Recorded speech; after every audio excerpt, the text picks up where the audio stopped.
জি জি জি, বলেন।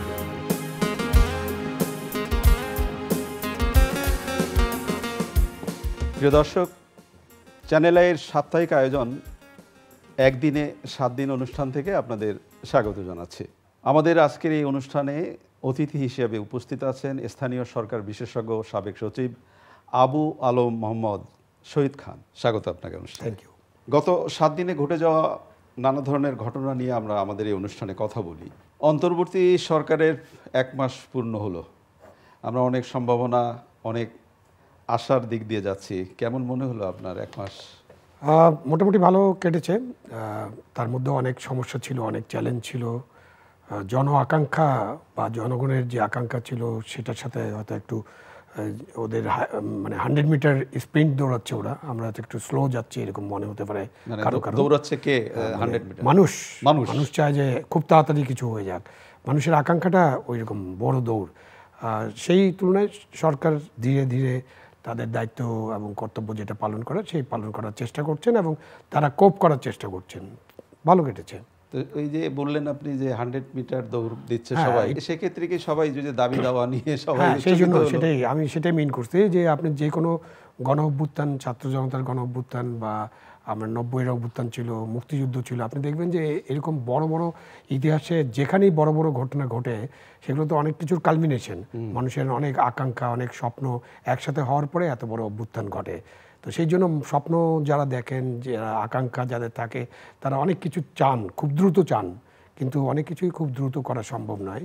সেটা বুঝতে বুঝতে একটু সময় কেটে যায়।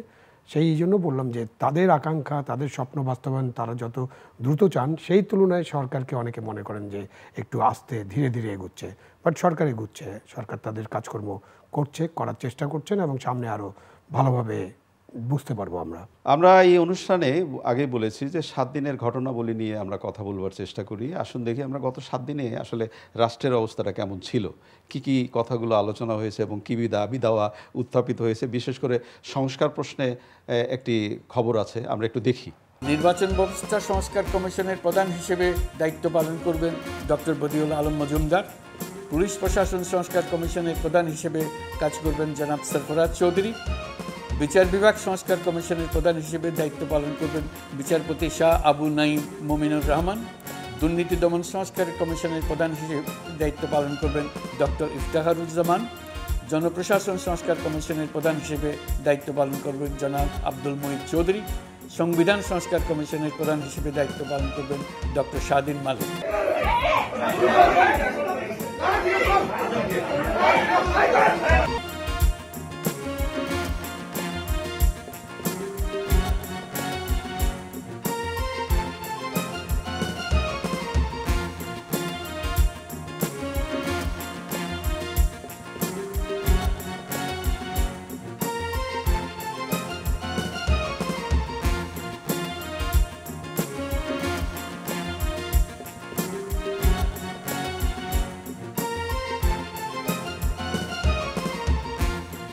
International chamber of commerce Bangladesh আইসিসিবির আয়োজনে ন্যাশনাল বিজনেস ডায়ালগ। যেন বলে যেতে পারি আমাদেরকে জীবনে এই দেশ আমাদেরকে একটা সুযোগ দিয়েছিল, আমরা সেই সুযোগ পূর্ণ ব্যবহার করেছি। আমরা সেই অতীতের পচা বাংলাদেশ থেকে আমরা একটা নতুন তরতাজা বাংলাদেশ সৃষ্টি করি।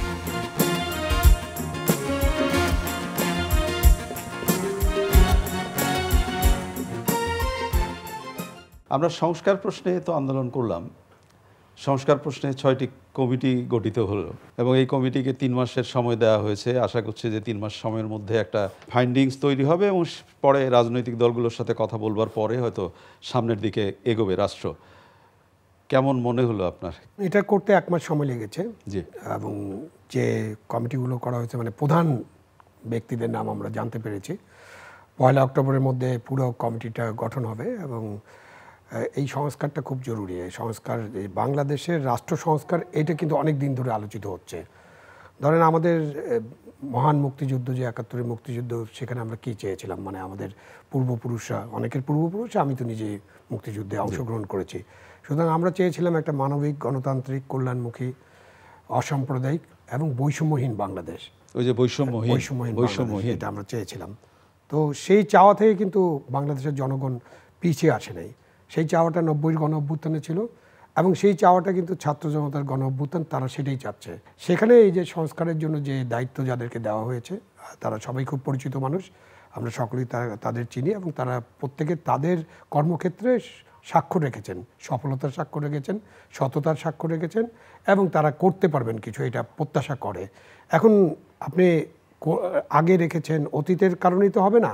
এখন আবার সামনে আমরা দেখব যে যখন তাদের কাছে কিছু দায়িত্ব ছিল তখন তারা খুব ভালোভাবে এটা পালন করেছেন, এখন তাদের কাছে নতুন দায়িত্ব, সেই নতুন দায়িত্বটা তারা কিভাবে পালন করতে পারেন। এখানে জাস্ট একটা লাইন মনে রাখতে হবে আমাদের, ডক্টর ইউনূস যিনি প্রধান উপদেষ্টা অন্তর্বর্তীকালীন সরকারের, তিনি যে চেম্বারে যখন বক্তব্য ব্যবসায়ীদের উদ্দেশ্যে, হ্যাঁ ব্যবসায়ীদের উদ্দেশ্যে, তখন তিনি বলেছেন যেন, মানে অনেক কিছু বলেছেন, আমি কোট করছি, যেন বলে যেতে পারি দেশ আমাদের একটা সুযোগ দিয়েছে, আমরা সেই সুযোগটা সদ্ব্যবহার করেছি, আনকোট। তো আমি সংস্কারের দায়িত্ব যারা পেয়েছেন তাদেরকে জাস্ট এটাই শোনাবো, বা এটাই তাদের কাছে আমার দাবি, যেন বলে যেতে পারেন যে দায়িত্ব তাদের দিয়েছে অন্তর্বর্তীকালীন সরকার, সেই দায়িত্ব তারা সুচারুরূপে পালন করেছেন। আপনার কি মনে হয় না যে সংস্কার প্রশ্নে, বিশেষ করে বৈষম্যের প্রশ্নে সাধারণ মানুষের যত অভিযোগ বা যত প্রত্যাশাটা তৈরি হয়েছে, মানে এখন প্রত্যেকটা মানুষই মনে করছেন যে আমি বৈষম্যের শিকার হয়েছিলাম, আমার বৈষম্যের অবসান হোক, তো আশা করছি তো একটা জায়গায় দাঁড়াবে রাষ্ট্র, একটা জায়গায় আসলে দাঁড়াতে হবে। এই বিষয়গুলো কিন্তু আমরা এর আগেও আলোচনা করেছি, যখন আমরা আলোচনা করতাম যে আমাদের এত মেগা প্রজেক্ট, আমাদের মেট্রো রেল, আমাদের টানেল, আমাদের নদী বন্দর বা সমুদ্র বন্দর আমরা করছি, আমরা পদ্মা সেতু করে ফেললাম, তখনও কিন্তু আমরা আলোচনা করেছি যে এই সবের বাইরে যেটা হচ্ছে সেটা হলো ধনী দরিদ্রের ব্যবধান কমছে। এই নগরের দিকে তাকান আপনি, গুলশানের আকাশ, ওইটাই একটা বড় বৈষম্য। অফকোর্স ওই বৈষম্যের কাছেই আমি আসতেছি।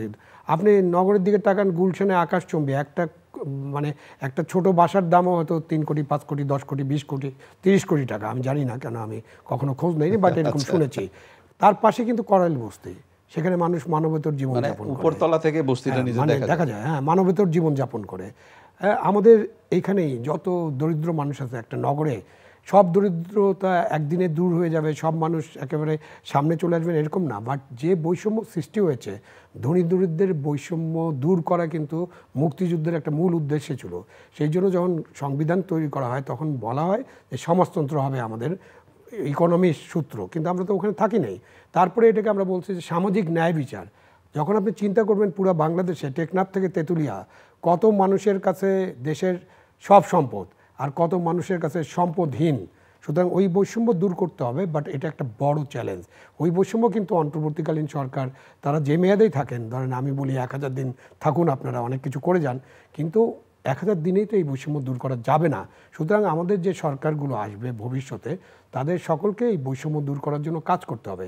ইট may take 20 years, 30 years, 50 years, কিন্তু প্রতিদিন কাজ করতে হবে। প্রতিদিন যেন একজন দরিদ্র মানুষ মনে করে যে আমি আগের চেয়ে ভালো ছিলাম, আগে 1 হালি ডিম কিনে খেতে পারতাম না, এখন কিনতে পারি, বা আমি 1 কেজি মাংস কিনতে পারতাম না, গরুর মাংস, এখন সপ্তাহে 1 দিন কিনতে পারি, বা মাসে 1 দিন কিনতে পারি, কোনো বছরেই কিনতে পারতাম না, তাহলে মাসে অন্তত কেনার ব্যবস্থা করেন। আপনি যে গরুর মাংসের কথা বললেন, মাঝখানে তো ব্যাপারটা এমন হয়ে গেছিল যে মধ্যবিত্তের পাতে গরুর মাংস একটা, কি বলবো, বিলাসী জীবন। 12 কোটি মানুষ চ্যালেঞ্জ আমাদের বাংলাদেশে, 12 কোটি মানুষ, আমি যে বৈষম্যের কথা বলছি, 12 কোটি মানুষ একেবারে চ্যালেঞ্জ জীবনযাপন করে। তার মধ্যে 1 কোটি মানুষকে তো গভর্নমেন্টের যে চাল, তেল, নুন, সোয়াবিন এবং দিতে হয়, চিনি দিতে হয় কার্ডের মাধ্যমে। তার মানে 1 কোটি মানুষ যখন কার্ড হোল্ডার, তার মানে হচ্ছে 5 কোটি মানুষ ওই কার্ডের উপরে কিন্তু তাদের নির্ভরশীল। আর অন্যান্য জিনিস বাদ দেন, প্রোটিন ডেফিসিয়েন্সির কথা আলোচনা করলে তো এই আলোচনা কোথায় ঠেকবে? একটি প্রসঙ্গ তুলতে চাই, জেলা প্রশাসক খুবই গুরুত্বপূর্ণ পদ, এবং জেলা প্রশাসকের এই পদটির প্রতি শ্রদ্ধা, আস্থা একেবারেই অন্য রকমের। কিন্তু আমরা সচিবালয়ে দেখলাম যে জেলা প্রশাসকদের নিয়োগ নিয়ে যেরকম একটা হাতাহাতি হট্টগোল হলো, এটি কি কাঙ্ক্ষিত ছিল? না, ধন্যবাদ। এটা কাঙ্ক্ষিত তো নয়, এটা অনভিপ্রেত, দুঃখজনক, এবং এই কাজে যারা যুক্ত ছিলেন তারা এটা ঠিক করেননি।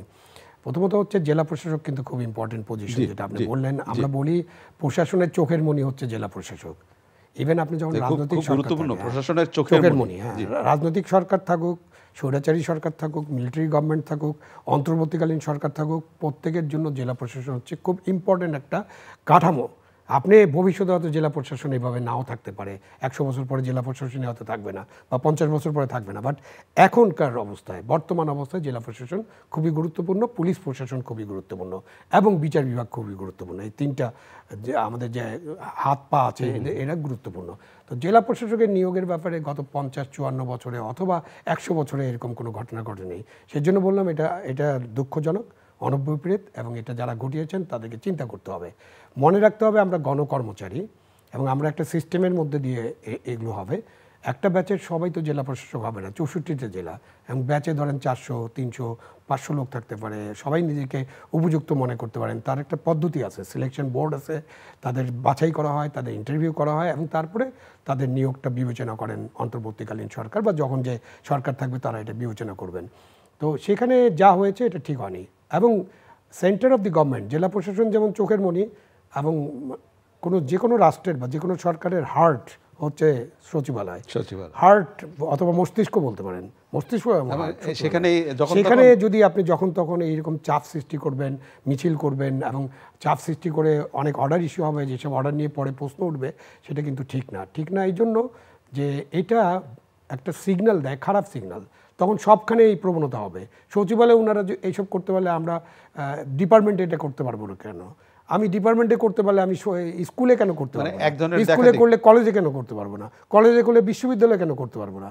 সেই জন্য এই যে গণকর্মচারী আমরা, যাদের বেতন ভাতা, পেনশন, পুরা জীবনযাপন, তাদের সন্তানদের লেখাপড়া, সব কিছু হচ্ছে জনগণের করের টাকায়। সুতরাং তারা হার্ট অফ দি গভর্নমেন্ট বা সেন্টার অফ দি গভর্নমেন্টে তারা এমন কিছু করবেন না যেটা অন্য ওখানে ব্যাড সিগন্যাল দিবে এবং অন্যরাও এটাতে সংক্রমিত হবেন, মানে একটা দৃষ্টান্ত হয়ে উঠবে। এটা সংক্রমিত ক্ষতিকর দৃষ্টান্ত। What is done is done. মানে আপনি যেহেতু আলোচনা করতেছেন, যা হয়েছে ওটা তো আমাদের কাছে টাইম মেশিন নাই, আমরা তো ফেরত আনতে পারবো না। সুতরাং যা করা হয়েছে, অন্যায় করা হয়েছে, নিন্দা করছি, আর করবেন না দয়া করে।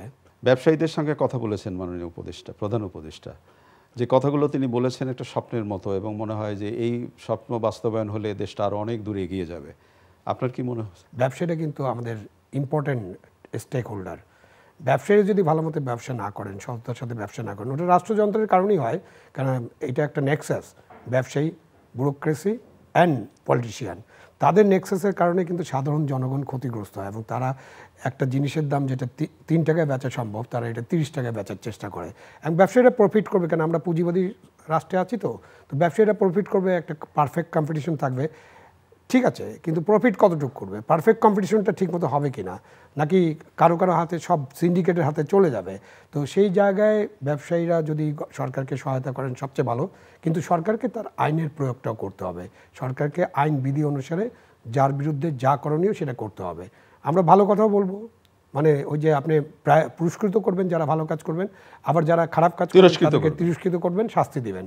সুতরাং ব্যবসায়ীদেরও বুঝতে হবে যে এই যে এতদিন ধরে যে অনেক অভিযোগ আসলে তাদের বিরুদ্ধে আছে, তারা যেভাবে রাজনীতিতে অংশগ্রহণ করছিলেন, যেভাবে রাজনৈতিক দলের পার্ট হয়ে গিয়েছিলেন, যেভাবে পার্লামেন্ট তাদের দখলে নিয়ে নিয়েছিলেন। অনেকে বলবেন যে তাহলে কি ব্যবসায়ীরা রাজনীতি করবেন? অবশ্যই রাজনীতি করবেন, কিন্তু 70% অফ দি পার্লামেন্টারি মেম্বার ব্যবসায়ীদের হাতে থাকলে সেখানে ব্যবসায়ীদের পক্ষপাত দুষ্ট পার্লামেন্ট হয়ে যাবে, এবং তা হয়েছে। এবং সেখানে আপনি কর্তৃত্ববাদী শাসন ব্যবসায়ীদের জন্য ভালো, যে একজনের হাতে যদি পুরো ক্ষমতা থাকে, তাহলে আপনি যদি তার সাথে কানেক্ট করতে পারেন, তাহলে আপনি 10টা ব্যাংক লুট করতে পারবেন, আপনি 50,000 কোটি টাকা লুট করে নিয়ে যেতে পারবেন, আপনি ব্যাংক থেকে লোন নিয়ে সেটা লোপাট করে দিতে পারবেন। সুতরাং আমাদের ব্যবসায়ী ভাইদের বা স্যারদেরকে, তাদের স্যারই বলি আমি, ব্যবসায়ী স্যাররা যারা বড় বড় ব্যবসায়ী, তাদেরকে বুঝতে হবে যে যা করেছেন, যদি ভুল করে থাকেন, এই ভুল আর পুনরাবৃত্তি করবেন না। দয়া করে আপনারাও দেশের যে সংস্কার, সেই সংস্কার কাজে অংশ নেন এবং আপনারও সংস্কার হন। আপনাদের ব্যাংক লুটের দরকার নেই, আপনাদের সিন্ডিকেট করে জিনিসের দাম বাড়ানোর দরকার নেই। রমজান মাস আসলেই একটা সিন্ডিকেট করবেন, চিনি আর সয়াবিন তেল, পেঁয়াজের দাম বাড়িয়ে দেবেন, এইসব থেকে আপনারা বিরত হন। নিশ্চয়ই তারা বিরত হবেন, তারা তো এই দেশের নাগরিক, তারাও তো চান বাংলাদেশে একটা ভালো বাংলাদেশে রূপান্তরিত হোক। আপনি সিন্ডিকেটের কথা বললেন, কখনো কি মনে হয় যে এই যে গার্মেন্টস সেক্টরে যে এখন অস্থিরতাটা চলছে, এত কিছুর পরে, রাষ্ট্রের নজরদারির পরেও বেশ কিছু গার্মেন্টস এখন বন্ধ, বলা হচ্ছে যে একটা ষড়যন্ত্র চলছে, বহির্বিশ্বের ষড়যন্ত্রের কথাও বলা হচ্ছে, এখানে কি কোনো সিন্ডিকেট কি কাজ করছে? আমি ব্যক্তিগতভাবে এই ষড়যন্ত্র থিওরিগুলোতে খুব আমার বিশ্বাস নাই, আমি ব্যক্তিগত, বাট ষড়যন্ত্র থিওরি কিন্তু খুব পপুলার। পপুলার এর জন্য যে গভর্নমেন্ট বা যে কোনো ব্যক্তি, ইভেন মিডিয়া, যখন তাদের আর কিছু করার থাকে না, মানে তারা এটার ভিতরে না ঢুকে তারা তখন বলেন দায়টা অন্যের ঘাড়ে চাপানো, তৃতীয় শক্তি, চতুর্থ শক্তি, যেটা বিগত আন্দোলনের সময় হয়েছে যে ছাত্রদের হাতে আন্দোলন নাই, অন্যরা ছিনতাই করে নিয়ে গেছে। তো এইসবে আমার বিশ্বাস নেই, কারণ আমি বিশ্বাস করতে চাই না। গার্মেন্টস সেক্টরে আমাদের কিছু সমস্যা তো অনেক দিন ধরে আছে। আপনি গার্মেন্টস সেক্টরে যারা কাজ করেন, যে 35 লক্ষ মানুষ গার্মেন্টস সেক্টরে আছেন এবং আমাদের যে নারীরা কাজ করেন, তাদের কিন্তু বেতন ভাতা নিয়ে তাদের একটা দাবি সবসময় ছিল, এবং তারা যে বেতন ভাতা পান সেটা তো নিয়ে আলোচনা করার দাবি রাখে, এবং কোনো কোনো দেশের সাথে তুলনীয় হতেও পারে। সেখানে তারা যে জীবন যাপন করেন, আমাদের মালিকরা যে জীবন যাপন করেন, একটু আগে বৈষম্যের কথা আলোচনা করলাম না, এটা কমপ্লিটলি ডিফারেন্ট।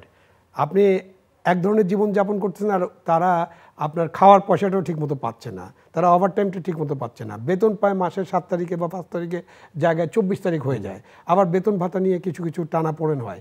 তো এইসব জায়গায় কাজ করতে হবে। সুতরাং ওই কাজগুলো দরকার আছে, যেটা বিগত সরকারের সময় কিন্তু যে 12,000 টাকা যখন বেতন ঠিক করা হয়, তখনও কিন্তু অনেক আন্দোলন হয়েছে, আপনার নিশ্চয়ই মনে আছে। সুতরাং গার্মেন্টস শ্রমিকরা যে এখন হঠাৎ করে আন্দোলনে নেমে গেল, কেউ তাদেরকে নামিয়ে দিল, এমন নয়।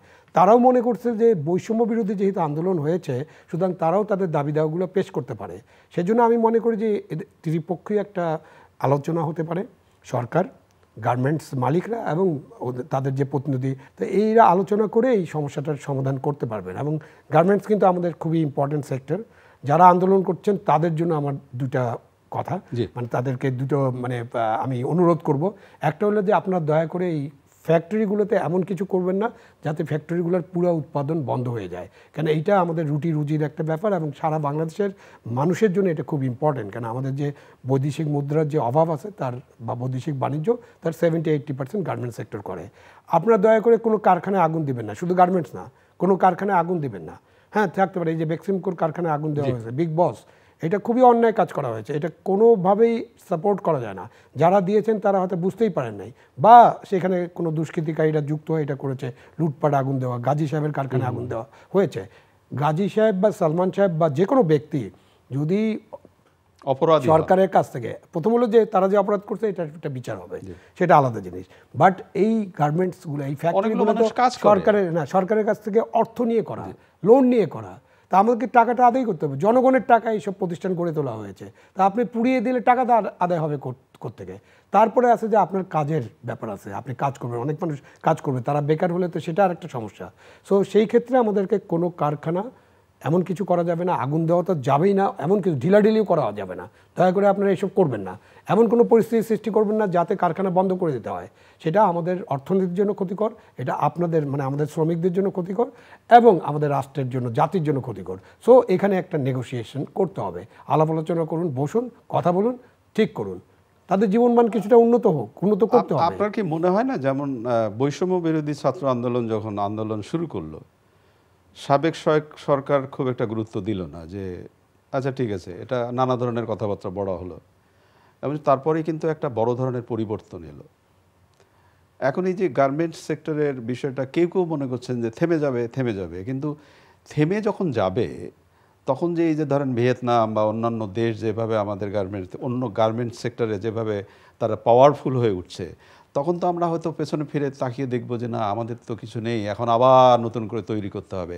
সেই জায়গাটা তো ওদের ভাবা, সেই জন্য খুবই ইম্পর্টেন্ট। সেই জন্য তো আমি বলছি যে আলাপ আলোচনা করে দ্রুত এটার মীমাংসা করতে হবে, এবং আমাদের এই সেক্টরকে পুরোপুরিভাবে চালু রাখতে হবে, এবং এই সেক্টর থেকে যাতে আরও বেশি আগাতে পারি। কেন আমাদের এখন সুযোগ সৃষ্টি হয়েছে। যেমন ডক্টর ইউনূস যখন অন্তর্বর্তীকালীন সরকারের প্রধান হয়েছেন, তখনই কিন্তু বড় সুযোগ সৃষ্টি হয়েছে যে মার্কিন যুক্তরাষ্ট্র আমাদের উপর একটা নিষেধাজ্ঞা দিয়ে রাখছিল গার্মেন্টস সেক্টরে, একটা তাদের কন্ডিশন ছিল।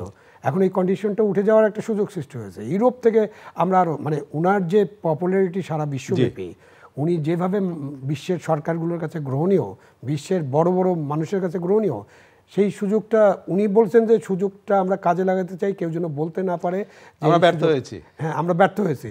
এখন আমি বলছি যে উনি যে দায়িত্ব নিয়েছেন, দয়া করে আমরা যেন সেই সুযোগটা কাজে লাগাই, আমরা যেন না মনে করি যে আমরা ব্যর্থ হয়েছি। উনাকে সাপোর্ট করে, উনাকে সহায়তা করে, আমরা এমন কিছু না করে, উনাকে ডিস্টার্ব না করে আমরা উনাকে কাজ করার সুযোগ দেই। আমরা যেন বলতে না হয় যে আমরা তাকে সুযোগ দিলাম না। আমাদের সমন্বয়করা সারা দেশে সফর করছেন, এবং প্রতিদিনই খুবই শানিত কথাবার্তা বলছেন এবং খুব গুরুত্বপূর্ণ কথা বলছেন। আমাদের প্রিয় সমন্বয়ক সার্জিস আলম, উনি খুব গুরুত্বপূর্ণ একটা কথা বলেছেন, দল আর মার্কার সময় শেষ, এখন সময় যোগ্যতা দেখানোর। এবং উনি আরও একটি কথা বলেছেন যে এক ফ্যাসিস্টকে সরিয়ে আরেক ফ্যাসিস্টকে ক্ষমতা আনার যে যদি কেউ স্বপ্ন দেখেন, সেটা কিন্তু আসলে ঠিক হবে না। প্রথমত এটা তো একটা রাজনৈতিক বক্তব্য। এখন সার্জিস আলম আর ছাত্র সমন্বয়ক নাই, জি, তো উনি যে 2 লাইন আপনি বক্তব্য বললেন বা তার বক্তব্য আমি ফলো করি, সুতরাং ওনারা এখন একটা রাজনৈতিক প্ল্যাটফর্ম তৈরি করার চেষ্টা করছেন, ওইভাবে বক্তব্য দিচ্ছেন। প্রথম লাইনটা ঠিক আছে যে দল এবং মার্কার সময় শেষ, এটা বলতেই পারেন। ওনাদেরকে তো কিন্তু ওনাকে খেয়াল রাখতে হবে, ওনারা যদি রাজনীতি করতে চান তাহলে ওনাদেরকে রাজনৈতিক দল হিসেবে নিবন্ধিত হতে হবে এবং ওনারও একটা মার্কা থাকবে। আচ্ছা, সুতরাং মার্কার সময় শেষ এটা বলা যাচ্ছে না।